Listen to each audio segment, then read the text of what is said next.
Saudi arms deals are troubling.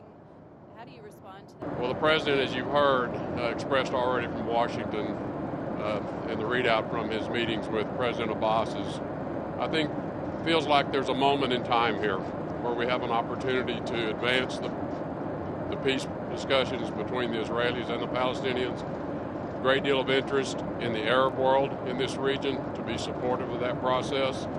So I think the president has indicated he's willing to put his own personal efforts into this if the Israelis and the Palestinian leadership are ready to be serious about engaging as well.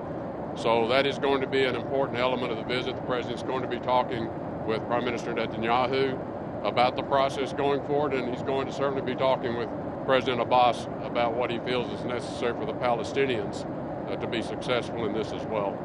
About that conversation that you could share with us about? Well, I think it's really the environment and the circumstances we find in the entire region. And again, this is really what the president is trying to highlight in this trip. Because I don't think there's been a time in history now for quite some time where all of the nations, the Arab nations, Israel, the United States, we're all facing this common threat.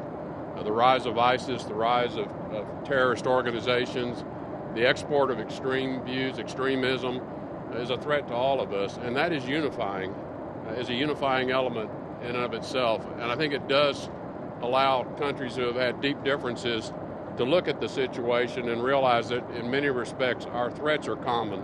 They're common to all of us. And so I think it is providing a certain perspective that's not been there in the past, where the perspective was only this is between us. Now there's a perspective that there's something larger going on out there that's affecting all of us, and we need to try to come together to address that. I think that creates a different dynamic for talks. You know, settlements are part of the overall peace discussion.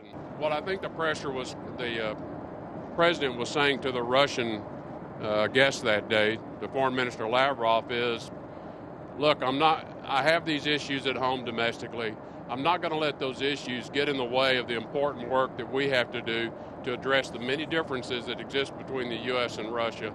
We have serious issues that we have to address, starting with, can we even engage with one another in a positive way?